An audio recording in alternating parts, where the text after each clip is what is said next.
Bergarara izan arren, gure gaurko protagonistia, Txemi Etxebarria, esangeke bizitza erdi baino gehiago ja Bergaratik kanpo daroiala. Bere azken urte honeidanak Belgika eta Holanda artean egin ditu, eta gaur egun Belgika iparraldeko Leopoldsburg hirian bizi da.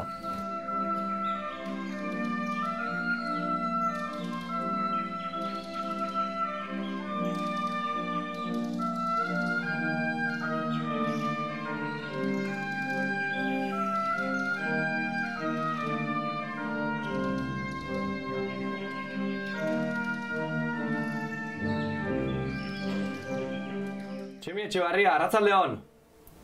Opa, arratsaldeon. Zer moduz dana, Belgika aldetik? Ondo, oso ondo. Bueno, musikari, banda, orkestra, zuzendari, ez dakit zela definitzen duzun zeure burua? Bueno, zuzendari esan eta listo, ez? Bueno, batzutan banda tokatzen gara, batzutan orkestra, korua zuzendu izan dut, oseak danetu bizkan tokatzen dana. Bai, musika zuzendari esan geke, ez da, orokorrean? Orokorrean, bai. Belgikako Leopoldsburg hirian ja apur bat egonkortze bidean, baina hainbat eta hainbat urte Holandan bertan be bizi izan dako, ez da? Konta apur bat, zein izan da zeure ibilbidea hemendik urten zinenetik?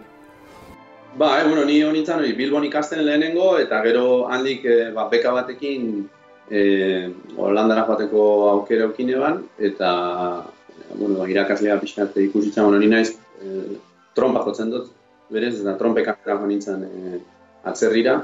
Baina, hor suerte eukin eban, aurkitu neban, berak aurkitu zoztan, ez da, kompositore bat, justo Espainiatik bueltan zetorrena, Holandako kompositore bat, Jeff Penders, eta berari okurritu jako niri komposizio klasak ematea, eta, nintzen berarekin klasak jasotzen.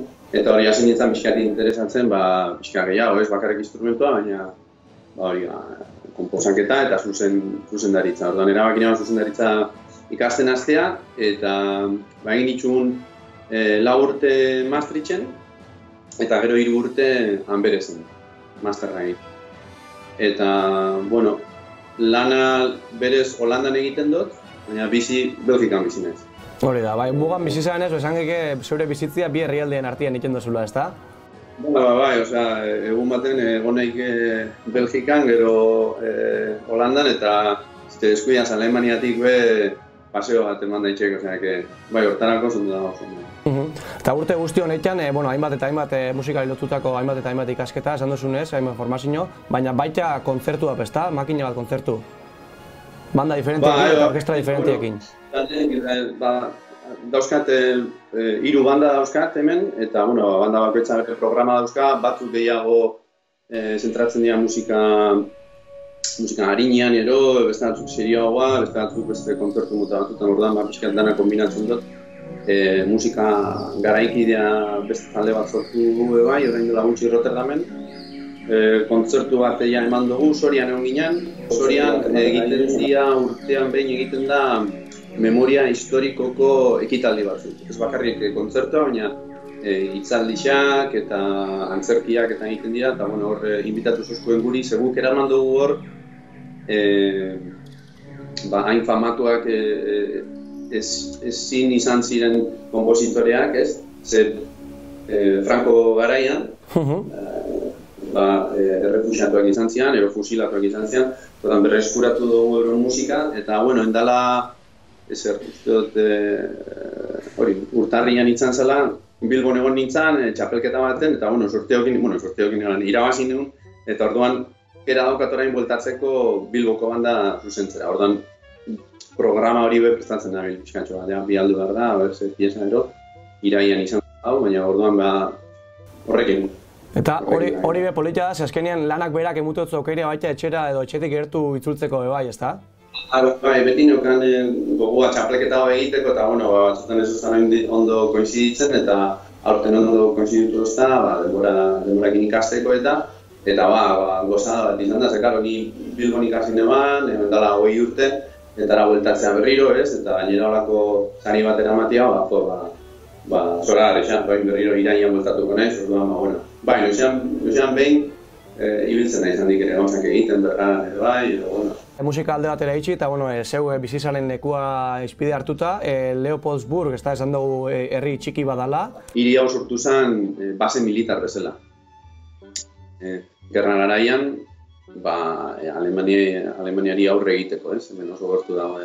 Hemen izan zen gerra konflikto punto potente bat. Eta orduan daude base militar asko, baina daukana ere bai ona, daudela baso pila bat. Eta baso horiek daude babestuta, ezin da eraiki, zona militarra da ere bai.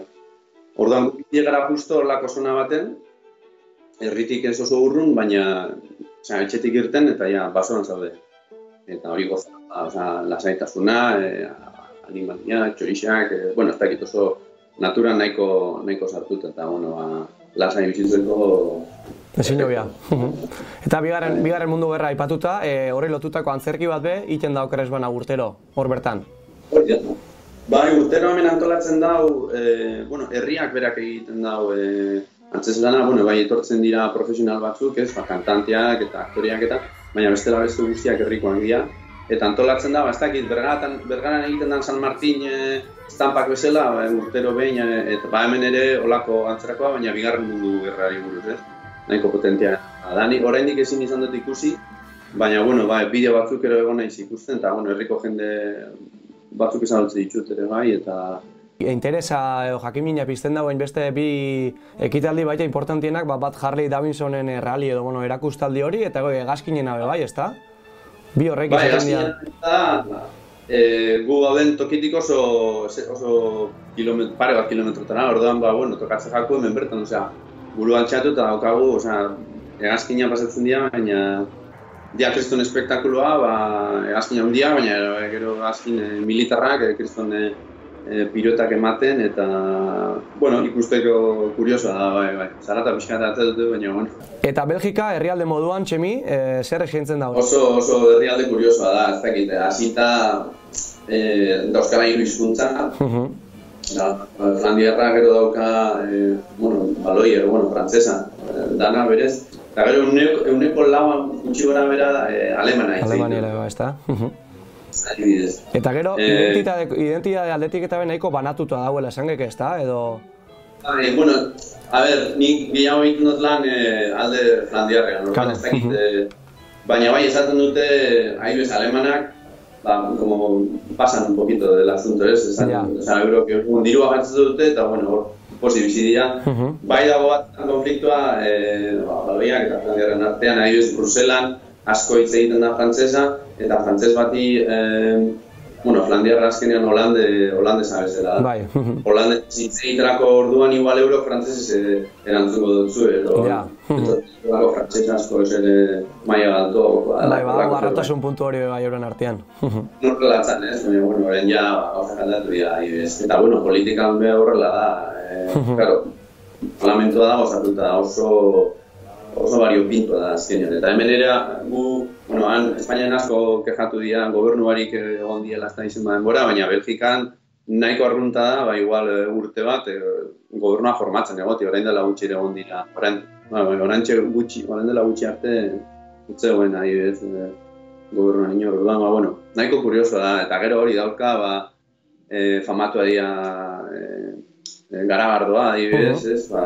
Han bertan indiakoak ez da, artizoak bai gehienak. Ezberdina edan zeinke, errepikatu barik. Egunian bat? Bai.